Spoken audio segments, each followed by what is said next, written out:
मित्रांनो, तुम्ही हा बोगदा पाहिलायत का?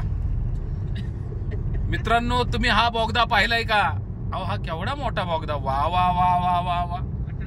बोगद्यातली हवा कशी आहे? थंडगार, चिल्ड, एकदम चिल्ड. एकदा बोगद्यात घुसून तर बघा. कुठलाय म्हणून काय विचारताय? हो, कात्रजचा सातारा बेंगलोर हायवेचा नवीन बोगदा आहे. साधारण याची लांबी काहीतरी 5-6 किलोमीटर आहे म्हणतात, असं ऐकलंय, माहिती नाही. 2 किलोमीटर आहे असं ऐकलंय, माहिती नाहीये, एक्झॅक्ट मोजलं नाहीये. नाही तुम्ही म्हणता मोजून बघा, तसं नाही मित्रांनो. पण या बोगद्यातून जाताना अनेक अकराळ विक्राळ आवाज येतात. रात्रीचा प्रवास करू नका, खूप धोकादायक बोगदा आहे, भीतीदायक बोगदा आहे. शक्यतो गाड्या उजव्या हाताने चालवा आणि ओव्हरटेक करण्याचा प्रयत्न करू नका. या बोगद्यामधल्या सतत लाईटी बंद असतात.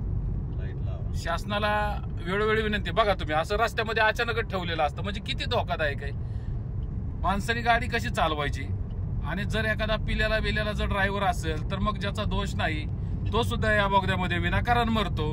म्हणजे ज्याची काही चुकी नसताना तो, हे बघा, रस्त्यामध्ये बस थांबली. म्हणजे या बोगद्यामध्ये असं कुणाला काही ताळतंत्र नाही, नियम नाही, अटी नाही, या अशा प्रकारचं म्हणजे एवढं. आणि याच्याकडे प्रशासनाचं बिलकुल लक्ष नाही. आता बघू शकता तुम्ही, हो का, रस्त्यामध्ये अशा लाईटी लावून चालायला लागतात गाडी, तुम्हाला हो का, मध्येच ठेवलेलं आहे. केवढा घाणेरडा प्रकार.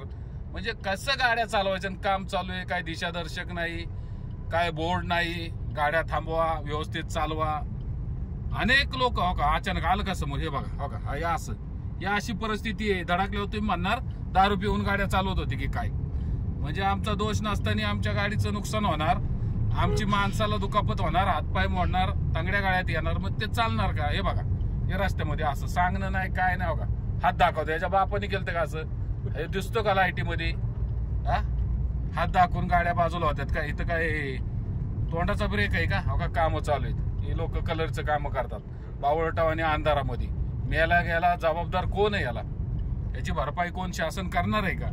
या अशा पद्धतीचा बोगदा, घाणेरडं काम, ढिसाळ वातावरण आणि ढिसाळ प्रशासन. जबाबदार कोण? सत्ताधाऱ्यांनो, उत्तर द्या मूर्खांनो. कळत नाही, काय नाही तुम्हाला. हे बघा, टँकर रस्त्यात थांबवलं कशासाठी? बंद पडला आणि आपण आलेलो बाहेर.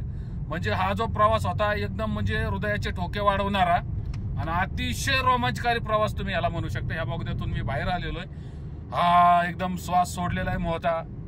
जगलो वाचलो तर आईच्या आशीर्वादाने, असंच एवढंच म्हणू शकतो. बाकी या ठिकाणी तुम्ही सर्वजण स्वस्तपणाने घरी जा, गाड्या व्यवस्थित चालवा, काळजी घ्या स्वतःची आणि घरच्यांची, एवढंच. बाकी काय काळजी वाटते हो तुमची? दुसरं काय?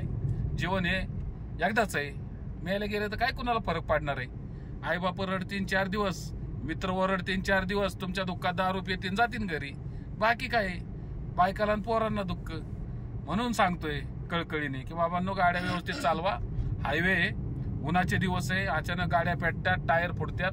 काळजी घ्या. बाकी काय दुसरं जास्त काय बोलत नाही. तुम्ही हुशारच लोक आहेत म्हणा, त्यामुळे सांगण्यात काय अर्थ आहे? तुम्ही म्हणतात काय मूर्खासारखा बडबड करतोय, बावळटे का काय आम्ही? पण कसं असतं, लोकांना सावध करणं आपलं काम आहे, कर्तव्य आहे. म्हणून मित्रांनो, बाकी काय नाही तर तुमचं गाव कुठलं ना आमचं गाव कुठलं, तसं होत नाही. शेवटी कसं आहे, आपण मानवता धर्म पाळला पाहिजे, मानव म्हणून जगलं पाहिजे. आपण नाही का काय म्हणतो त्याला, ताक फुकून प्यायचं काय ते, तसं आहे ते. बाकी काय दुसरं. चला, धन्यवाद, थँक्यू.